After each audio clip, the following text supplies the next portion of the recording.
मात्र 3 मिनट का समय निर्धारित था अपनी बातें रखने के लिए, लेकिन थोड़ा सा हमने समय अवधि थोड़ा लिया था और अपनी बातें रखी कि इसको हड़बड़ी में करना उचित नहीं होगा। और जो मसौदा तैयार हुआ है, जो दस्तावेज है, उस दस्तावेज में बहुत सारी चीज़ें जो नहीं दर्शाई गई हैं, उन सबको अंकित किया गया। और इस मसौदे में मुझे लगता है कि झारखंड, बंगाल, उड़ीसा, छत्तीसगढ़, मध्य प्रदेश जैसे भौगोलिक क्षेत्र वाले राज्यों के लिए दिक्कत होगी और साथ में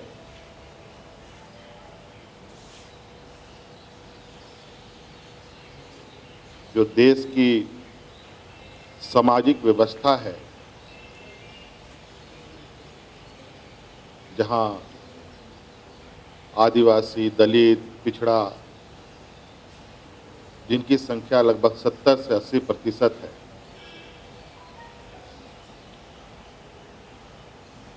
उन लोगों के लिए भी चिंतन करने की आवश्यकता है। शिक्षा के क्षेत्र के निजीकरण को लेकर मौजूदा केंद्र में भारतीय जनता पार्टी की सरकार है और इसी संदर्भ में 2010-11 में भी शिक्षा नीति के निजीकरण पर बात चर्चा हो रही थी। उस समय भी भारतीय जनता पार्टी ने पुरजोर विरोध भी किया था, ये भी हमने उनको अवगत कराया। हमारा भी उस समय विरोध था। ये विरोध राजनीतिक कारणों से ही नहीं होना चाहिए, बल्कि जन भावनाओं के अनुरूप होना चाहिए।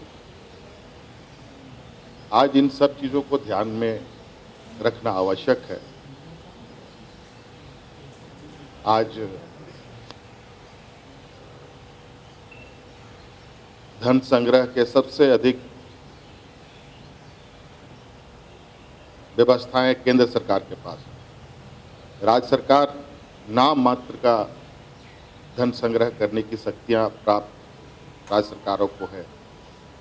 ऐसे में वित्तीय व्यवस्थाएं कैसी होगी, मौजूदा प्रस्ताव, मौजूदा दस्तावेज में हमें देखने को नहीं मिला।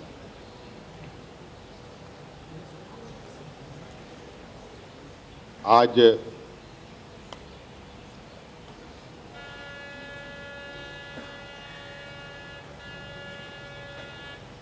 देश के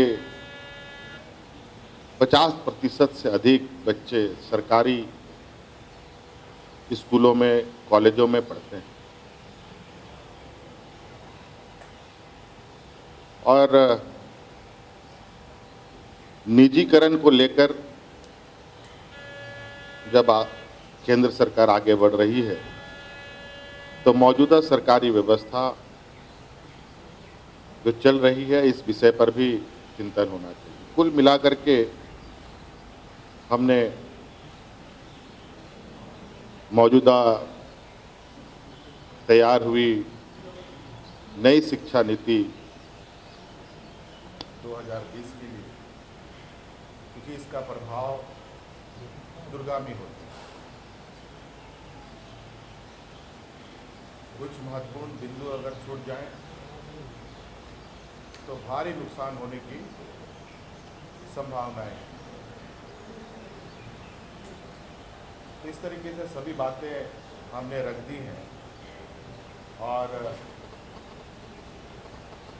ज़रूरत पड़ेगा हम लोग लिखित रूप से भी केंद्र सरकार को अपनी चिंता से अवगत करेंगे। हमने बताया कि इस मसौदे में, इस दस्तावेज में झारखंड के सुदूर ग्रामीण क्षेत्र में कैसे निजीकरण के क्षेत्र में लोग आएंगे, सारंडा के जंगल में कौन यूनिवर्सिटी खोलेगा, बंगाल के जंगल महल में कौन खोलेगा, उड़ीसा के काले हंडी में कौन खोलेगा, बस्तर में कौन खोलेगा, दंतेवाड़ा में कौन खोलेगा। ये विशुद्ध रूप से उन्हीं जगहों पर लोग स्थापित होंगे जहां लोगों का घनत्व अधिक होगा, जनसंख्याएं अधिक होंगी, सुविधाएं होंगी।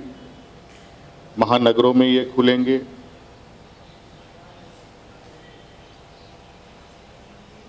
और अनुसूचित जाति, जनजाति, पिछड़ों का जो आरक्षण है उस संदर्भ में भी इस ये में दस्तावेज में स्पष्ट नहीं है।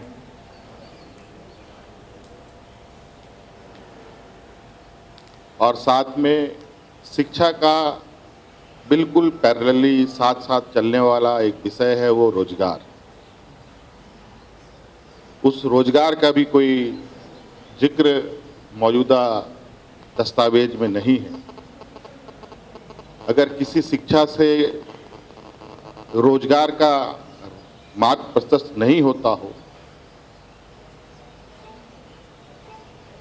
तो उस शिक्षण को कैसे ग्रहण करेंगे। इस राज्य में या देश में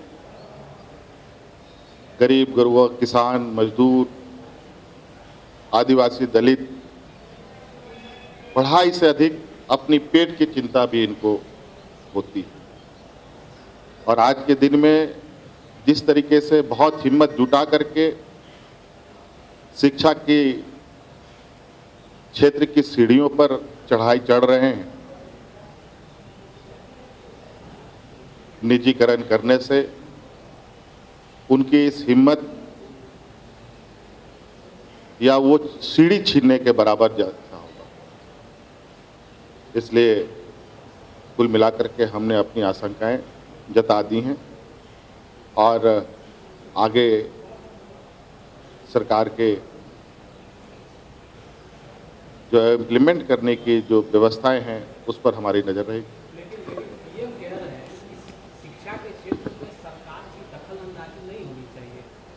नहीं होना चाहिए, आज भी उन्होंने अपने संबोधन में कहा। तो इस संघीय ढांचे में फिर राज्य सरकार की भूमिका क्या होगी? देखिए, इस विषय का सबसे बड़ा स्टेक होल्डर राज्य सरकार होती है। ये सारा चीज़ों को धरातल पे उतारना राज्य सरकारों की जिम्मेवारी होगी। और अगर इस विषय पर सही चर्चा नहीं हुआ या सही तरीके से बातें नहीं रखी गई, राज्य सरकारों का और जो संघीय व्यवस्था का जो पिलर है उसको नज़रअंदाज किया गया, तो निश्चित रूप से चीज़ें जिस तरीके से प्रयोग के समय तो सही परिणाम दिखता है, लेकिन उसको रिप्लिकेट करते हैं तो पूरी तरीके से धराशायी हो जाता है।